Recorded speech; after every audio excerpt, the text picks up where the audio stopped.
All right, and welcome back to segment 2 of the TMCJ podcast. We're on to media now, and we actually have quite a bit to talk about in this, mainly because we did movie night not only once, but twice this week.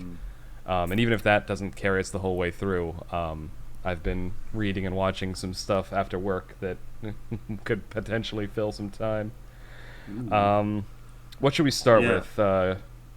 I was pretty hungry for movies this week, so like the day after we watched the first film, which was Alicia's choice this week, I was like, I want to watch another film, and I gave a couple of options.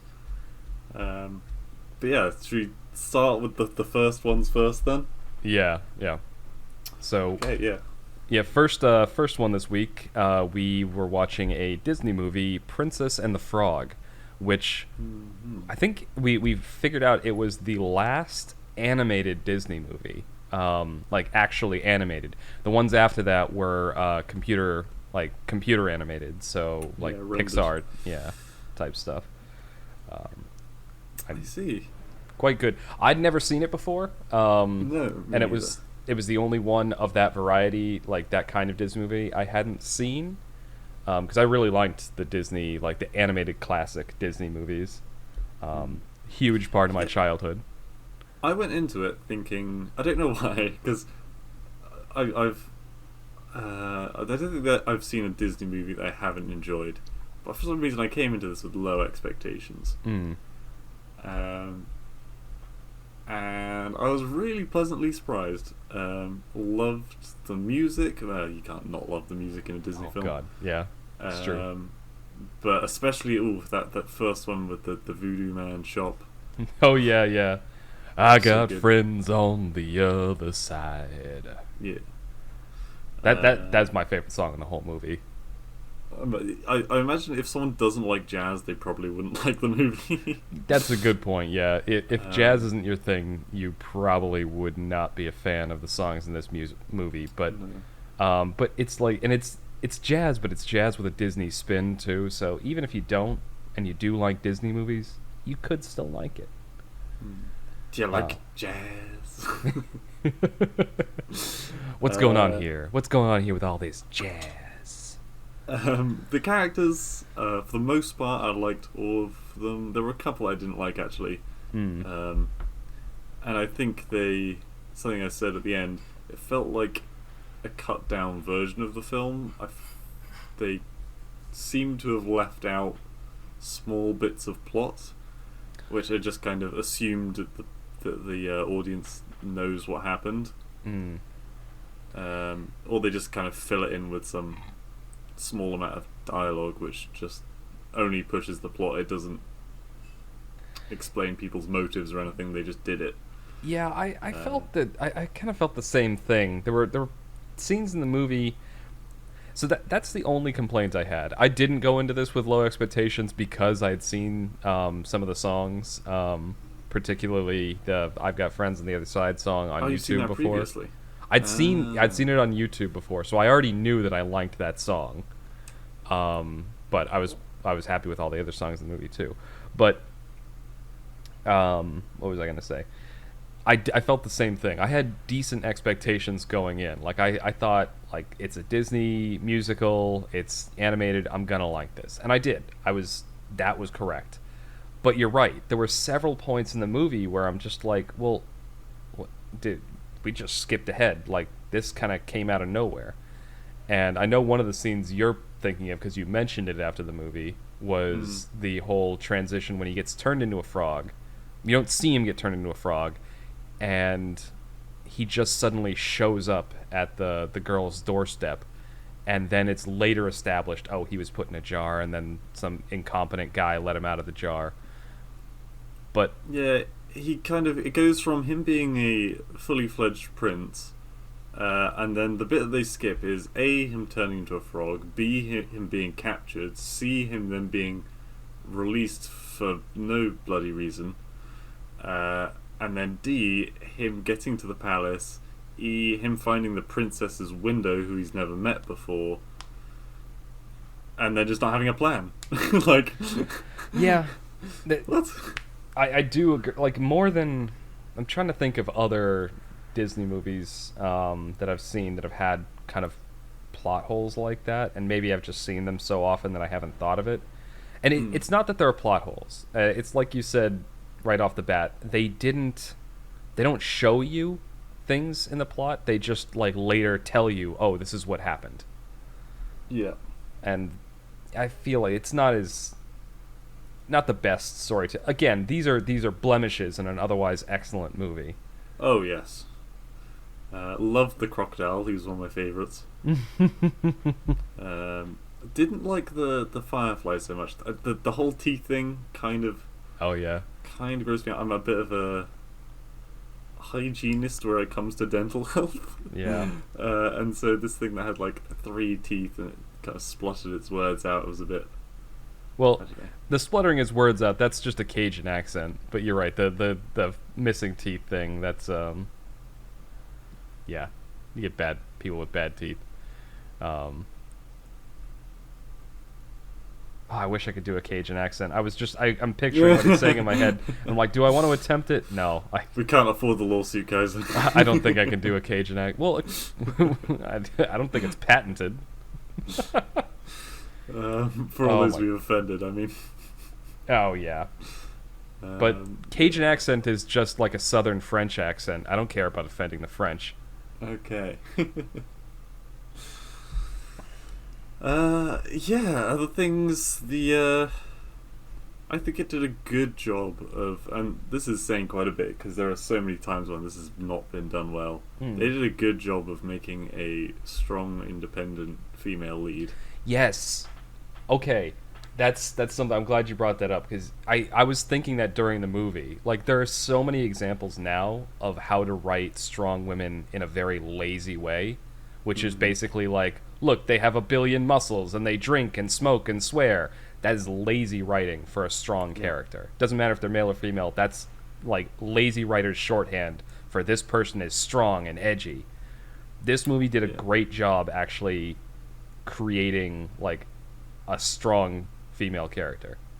Yeah, the whole her dreaming about owning her own establishment and her working in that establishment, not just flaunting around it, getting the money, and especially it coming from, we know it's the ideals of her father, and she grew up cooking this delicious food, and so I think it has a really strong story. And by the end, you're like, oh my god, that sounds like I would love to go there, kind of thing. Yeah, yeah, like, and the other thing, because even there's that whole scene where she's working her ass off. She's not going out with her friends. Like, she's working like 2 jobs, barely sleeping, saving every penny she can get.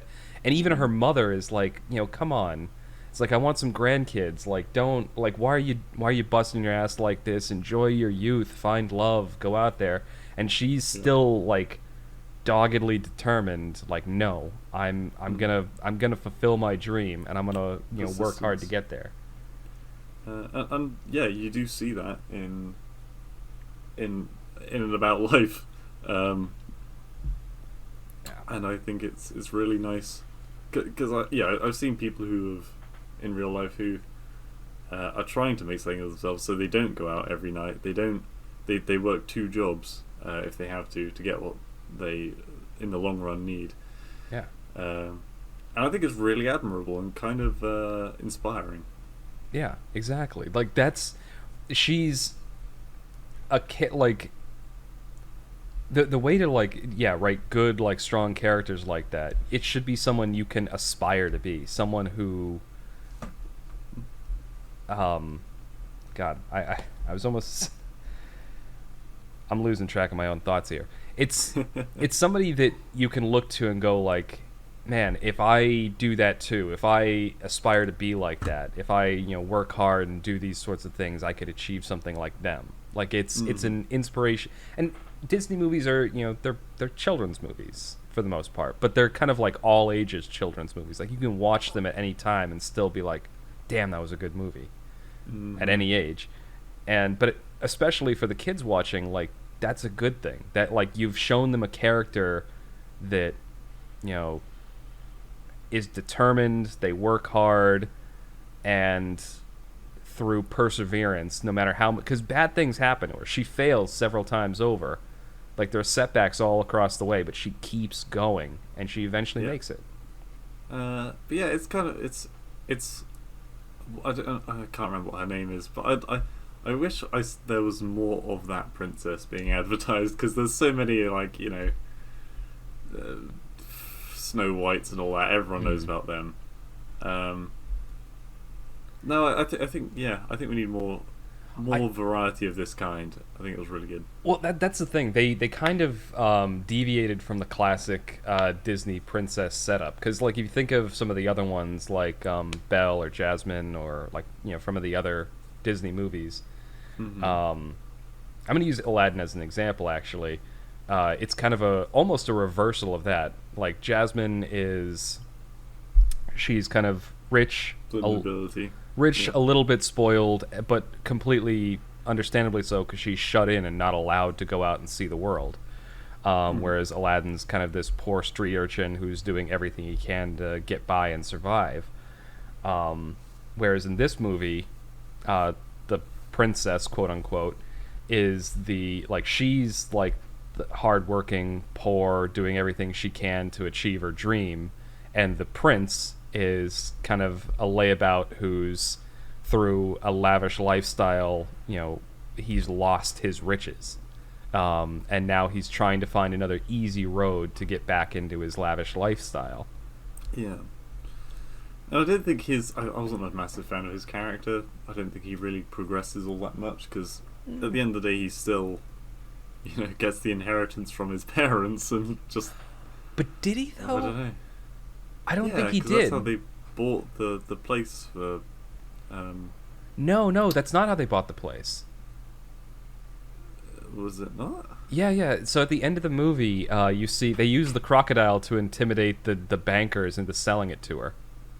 Oh, okay, yeah, yeah. I suppose it was her money then. Yeah. Yeah, they used her money to buy the place, and then they become successful. So he's in there, playing and working, and they essentially like she achieves her dreams and learns to have a little bit more fun, and she finds love, and he learns that he doesn't need that wealth and that lavish lifestyle, and decides that now he's working hard with her, and they're achieving that dream together. So I think he does actually grow significantly because he starts as kind of a bit of a prick. Yeah, I Um, mean, I guess I would have just liked to have seen him do a bit more yeah, manual labor, as it were. I Uh, guess yeah. when she's teaching him to mince things, that was good. I think maybe a little bit more of that kind of thing, more her teaching him, Mm. tricks of the trade kind of thing would be Yeah, I think that's nice to that's see. something across the board. Not just what you were talking about earlier with them not showing like key plot points or what seem like key plot points instead of just telling us about them. Yeah, In the same way, they could have done a bit more on-screen character development. Um, but I mean, they do that pretty thoroughly for the main. I feel bad. I can't remember any of the names of any of the characters. no, I can't really. uh, And I'm thinking back, I remember the names of old Disney movies characters because I've seen the movies like 18 times. But now I've only well, seen yeah. this one once. Oh, and also the spoilt rich brat. I was so sure that she was going to turn out to be an ass and she'd throw her friend under the bus. I thought it was Yeah. really quite wholesome that she, even to the end, was doing everything she could to help her friend, Yeah. despite living in such different circumstances. That was something that I thought was really good too, because like I thought the exact same thing. I thought the moment she finds out that this guy is just it's not who she thinks he is, and that she finds out that the prince isn't gonna pick her, he's gonna pick the other The girl. main character, Yeah, yep. I thought that like okay, there's going to be some kind of a conflict here. She's going to be a bit of a brat about it, but no, Yeah. she like continuously surprised. And when in the beginning when she gets knocked into the table and knocks away all those pastries and stuff, I thought Mm. I wasn't giving the girl enough credit. I thought that the rich girl was going to get mad at her, but no, she was like she immediately went to her side and started to help.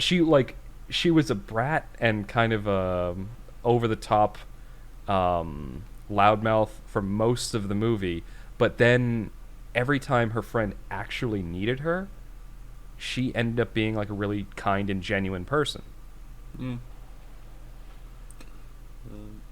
So no, I think it teaches quite a few nice stories. Nice. Yeah. Oh, what's the word I'm looking for? I do not know. I don't know. It's like some words. Aspirational stuff. Yeah. Um, Inspirational, aspirational. yeah. Things to aspire towards. Yeah, it's just all around a very good movie. Yeah. And it basically it goes with some new ideas and new tropes and new character arcs while staying true to the feel of a classic Disney movie. Mm-hmm. And yeah, I just all around good movie. Highly recommend it. I'm kind of sad that I never saw it before this, but now I'm glad that I have. Yeah, complete opposite of that movie was the second movie we watched this week, which was Die Hard. Yeah, I gave Kaiser an option. I was like, okay, I've got all these Disney songs in my head. Should we watch either another Disney movie, which Kaiser has not seen and I have, or Die Hard? Because it's coming up to Christmas and it's a classic Christmas film, Alicia. Oh my god. By the way, I did talk to my parents about this, and they do not agree. They don't think it's a Christmas film. Nope. It is a Christmas.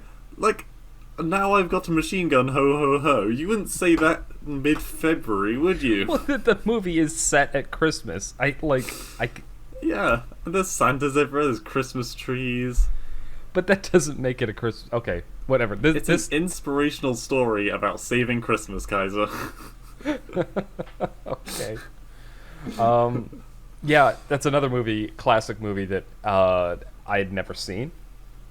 Yeah. Came out the year I was born, 1988. Mm-hmm. Man, you're old, brother. Old. That's true. Yeah, I'm turning 32 in like 2 weeks. Yeah. Yep. Back when Bruce Willis had hair.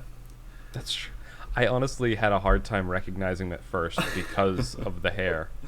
Yeah. I think I haven't seen much of modern day Bruce Willis, so it wasn't that tough for me to recognize. But yeah, what a film! So much action, lots of evil, Germanic terrorists. It was inexplicably one Englishman leading them. Although he's ostensibly supposed to be German. Yeah, I think he did a better. I mean, I know he did like a American accent at one point to try and fool the main character. That American accent didn't sound was natural. The German sounded a lot more natural. The German did sound natural. That's the thing. When he did that American accent, I was like, "Oh God, it's so bad." I thought Bruce Willis was just going to shoot him in the face right there. It's like, that sounds so fake. It does. It really did. And I was like, hang on, wait, so is he actually an English actor? Yeah, he's English. God. He's the guy that makes such a good evil character. Yeah, I mean, he played Snape in the Harry Potter movies. He played... But Snape was good, but he was still the most evil character. He was the most evil good guy. Well, and then there's also... Spoilers. He also played the... he played the Judge Topin in the Sweeney Todd movie. I've not seen Sweeney Todd.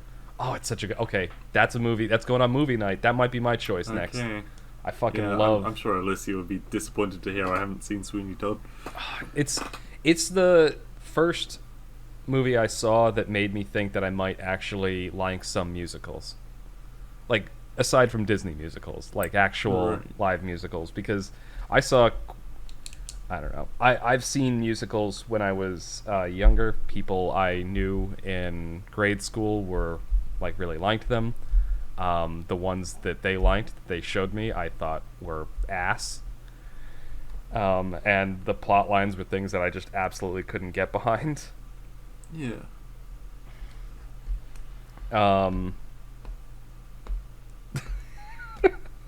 I'm sorry. I have to say this, and I know this is if some of the people I'm thinking of listen to this, I know this is going to piss them off. One of these musicals was Rent, which I absolutely hated, but a bunch of them really liked. Right.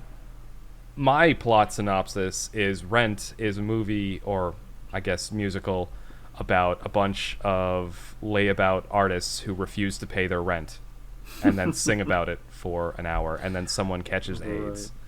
That's the whole musical. Are they the creative spirit, free spirit? I guess they have a theater, and some characters? dude in a suit comes by and tells them that they have to pay their rent or get evicted, which Yeah. is a perfectly You want to be that character. No, it's just I can sympathize with that character. It's like you own the building, you know, you got these people living there, they're not paying for it. You got bills to pay, like Get out of here, you bums. yeah. I don't know. Yeah. I just even as a teenager, I was utterly unsympathetic to these people. I was like, pay your fucking bills. Yeah. I can understand that.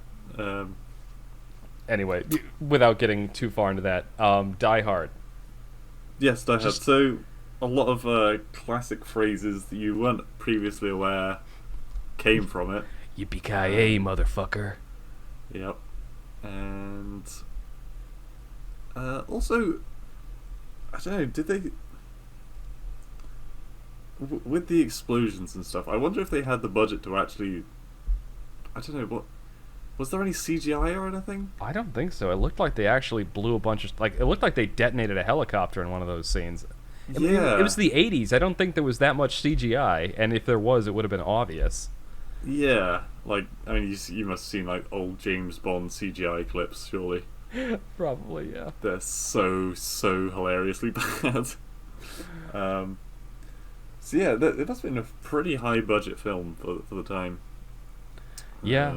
I mean, it was the late 80s. I think that was like the height of the over-the-top action movie. Yeah. So I think Invincible heroes, you know, Rambo and all that. Yeah, I think they probably had a budget just because that you were basically guaranteed to make a return on investment doing that. And I mean, they went on to make 5 other... There was Die Hard, Die Hard 2, something Die Hard with a Vengeance. Die Hard Another Day. Live Free or Die Hard was one of them. Okay. Yeah, and I haven't seen any of them. Yeah, neither have I. But I've seen this one because it comes about every year. Because it's a excellent Christmas film. But there's not much message behind it. It's just a fun film. In the same way that you don't watch Terminator expecting to have your life changed anyway. I mean, it's just basically that movie. It has so much payoff at all the right moments, like the scummy reporter who's trying to use their kids to get views and stuff and puts them in danger. Yeah. The wife punches him in the face. Like yeah, the in real life, so many people would have problems with that, but because it's the film, they're just like, "Yep, that guy deserved it. Let's move on." Yeah, well, I think in real life that guy deserved it too.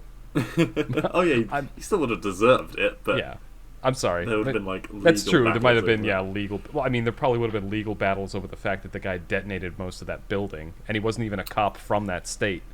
Yeah, and the CIA wouldn't be quite so.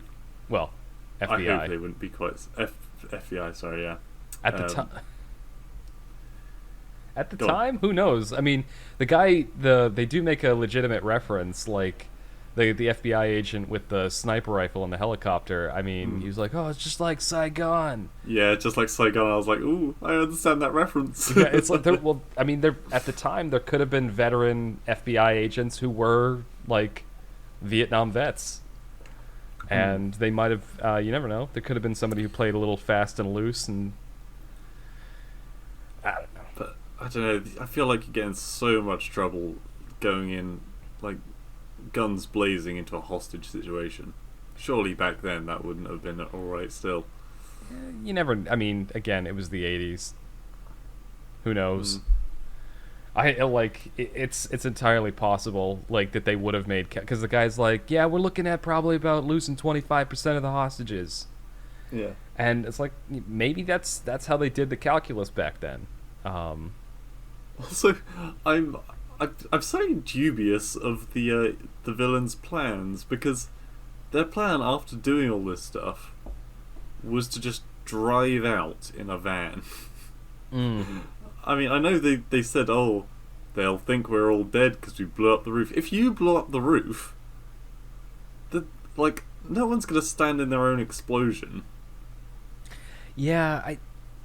But again, I think a lot of this is you don't think too deeply about it. But then again, they didn't really say too much about the intelligence of the people who they were, like, who were outside, because like it takes several gunshots and explosions and a dead body being thrown out a window before the LA cops even do anything. I don't even know if this was set in LA. It may have been San Diego, but I think it was California, wasn't it? well, it was California, but LA, San Diego, and San Francisco are all three big cities in California. Oh, okay. Right. So it could have been one of, I don't know which one it was. Gotcha. But yeah, they're incompetent. The FBI seems like just brass, over the top, like, gung ho, blow it all up. Let's go in there, cut the power to the whole block. Doesn't matter. Yeah. But I don't think it's one of those things you don't really think to. Think about it. No. Yeah. Thinking back on it, it might have been like a pretty long film, but you can't really talk much about it. It's like trying to commentate on Transformers, for example. You can talk about the psychology of the people, of the actors, and we can always talk about Shia LaBeouf. But the actual film, there's very little things we can talk about without just being like, so this happened, and then this happened. Yeah, and I think that's kind of why action. It's why it's just like a feel-good action movie. Like when I was talking about the payoff coming out, like the reporter getting punched in the face. Also, like when the California cop, the one that was constantly talking to Bruce Willis throughout the whole movie, like when he said the thing about, I've never been able to draw my gun since then. I'm like, okay, he is going to draw his gun and he's going to shoot a bad guy. Like, I knew it immediately once he said that line, and sure enough, at the very end, like, one of the guys you think is dead is still alive, and then he shoots him. And they left him with his machine gun. Well, yeah, that's true. They just let him out the building with a machine gun. Like, what? This hostage has an MP5. Oh my god. Yeah. God, it was fun but dumb. Yeah. Just what's? Hmm? I was gonna say, what do you have plans for the next one then? Well, I think I didn't have anything concrete. I've had a few in mind, but knowing that you haven't seen the Sweeney Todd movie, I think we may have to watch that one, because it's got a pretty good cast in it too. Like, it's got Snape in there as the evil judge. It's got what the fuck's his name? Oh, the evil crazy lady from Harry Potter. Harry Potter person. Again, yeah, she is excellent in that movie. Yeah. No, that's the name. Bellatrix Lestrange. Yeah, but that's her name in Harry Potter. It is her name in Harry Potter. Mrs.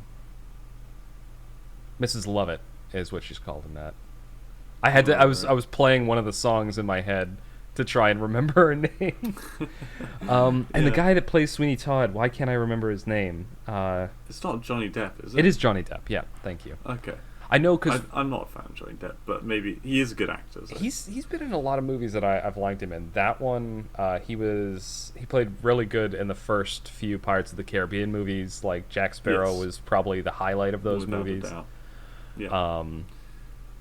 He was in Public Enemies. Certainly better than that Paris ass Ponce, whatever the fuck he was called, William Turner. Oh yeah, William Turner. That's right. Yeah, we can go back into Orlando Bloom and how much just laying into him in that movie. Although I think we agreed as Legolas, he did a very good job. That was the one. Legolas was brilliant. Legolas was a good character. Oh man. Okay. But yeah, I think that's what's going to be the next movie choice for me. Okay, I mean that's a pretty old film, isn't it? I don't know when it was. Yeah, I watched it when it in college, our campus did a free movie night on campus, and they used one of the larger lecture halls just to play a movie. And so the first time I saw it was there on college, and I think it came out in 2009. Yeah. So it's about as old as Princess and the Frog. It's 11 years ago. Okay. Yeah, we used to get some quite weird films that we were shown in school. Did you have any particularly weird ones? Like other than Sweeney Todd, because that's pretty weird. Well, again, but that was college, and it wasn't like it was just like a campus event. Like it was, they just put on whatever. They'd get the rights to a movie that had just come out, and they'd do a showing on campus. Weird movies that we watched like for school, like in class. Yeah. I'm trying to think. Not weird, but we got low budget ones because in our English classes we'd watch movies based on the books that we had read sometimes. Right. The Lord of the Flies one was pretty hilarious because they didn't have nice. they didn't have a very high budget, so watching the whiny fat kid get hit with a styrofoam rock was hilarious. So we in all different subjects we had it felt like the teachers were trying to bend the curriculum in such a way that they could get a day off, basically. In history, we had Saving Private Ryan. Okay, that's legit. Excellent film. And that's probably one of the more normal ones. And it's a fair reason, because I mean it's very eye-opening as to of conditions. In my 7th grade history class, we watched Monty Python and the Holy Grail. See, that's the kind of thing we'd get in RP class or religion and philosophy. We don't. I don't think we have that. It was a bit of a DOS class, but no, in English literature, we got to watch The Matrix. Interesting. Because it was kind of the concept of brain in a jar. Okay. I think that was the excuse they used. Fine. And RP was where the greatest shit came out. Okay, South Park, because several South Park episodes have messages behind them. Okay. And then Zombieland. I don't know what the message was from. It was from Zombieland, but goddamn. I mean, it's a good movie. It is. I mean, at the time I was pretty fucking terrified because I think I'd seen Shaun of the Dead before that, but other than that I'd not seen any horror film, and I was stuck. This was like the middle of summer. Stuck in a room, all the curtains were drawn, there was like 20 guys, because it was an all-boys school. Yeah. So it was just a stifling room, and we were watching this, like, comedy horror, and so it was hilarious.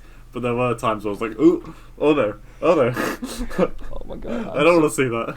You just reminded me of a moment, like, speaking of watching movies in class in grade school, and, them pulling the shades.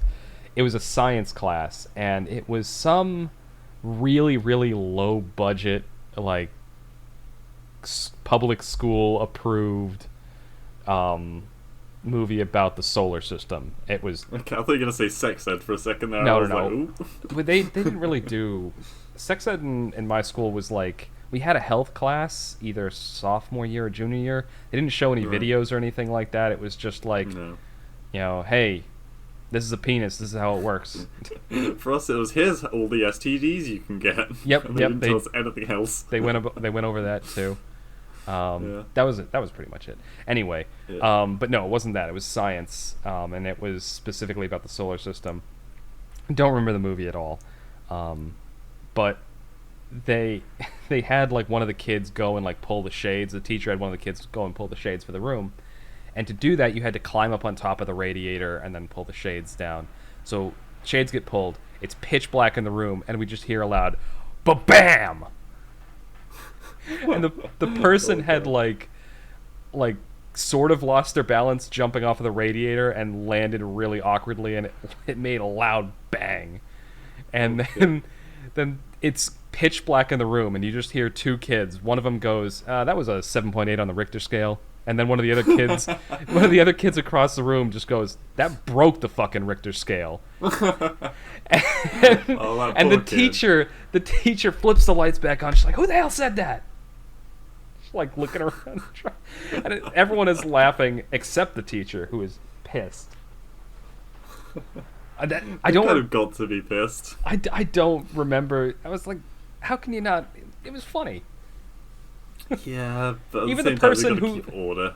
Even the person that fell was laughing. Yeah, I guess. And it was sixth grade. How old were people in that? I feel like it took very little time, a very small amount of time. If like a substitute teacher was teaching,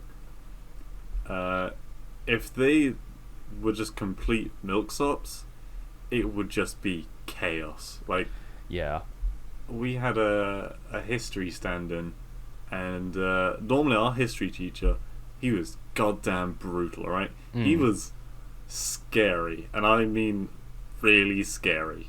Yeah. I didn't hand my homework in once on time. I went to apologise to him and say I'd get it in another day. So I literally went to him, and there was another class waiting outside of his room.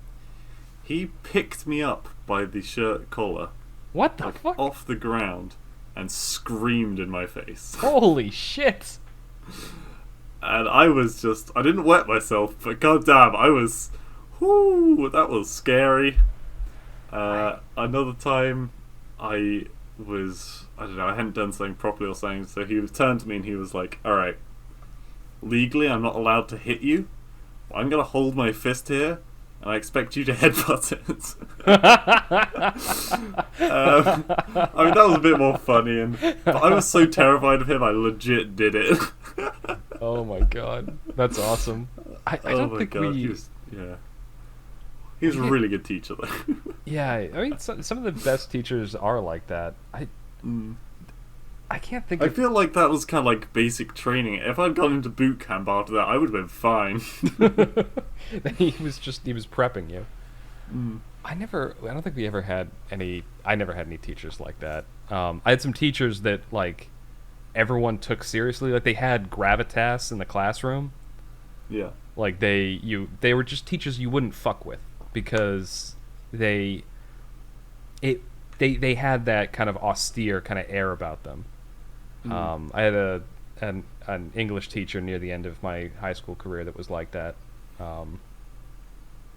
And like again, at a very disciplined classroom, and no one would ever fuck with them, but they never had to do anything about it. They just kind of commanded an air of respect. Yeah. All right, we have gone so far away from media, and we've been talking for nearly 40 minutes. So I think any final thoughts about the movies or anything we've talked about in this segment, and then I think I'll wrap it up. I don't know. Regarding, I think we've spoken about all there is to say about movies right for the time being. I will say, I think, looking back on my school years, the teachers that I learnt the most from were probably the angry teachers.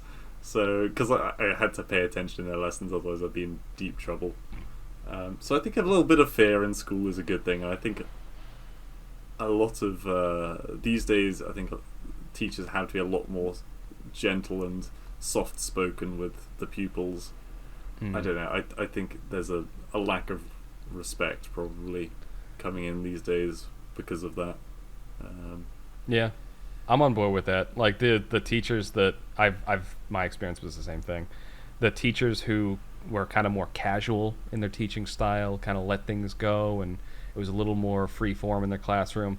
I barely remember anything from those classes, and I basically had to teach myself.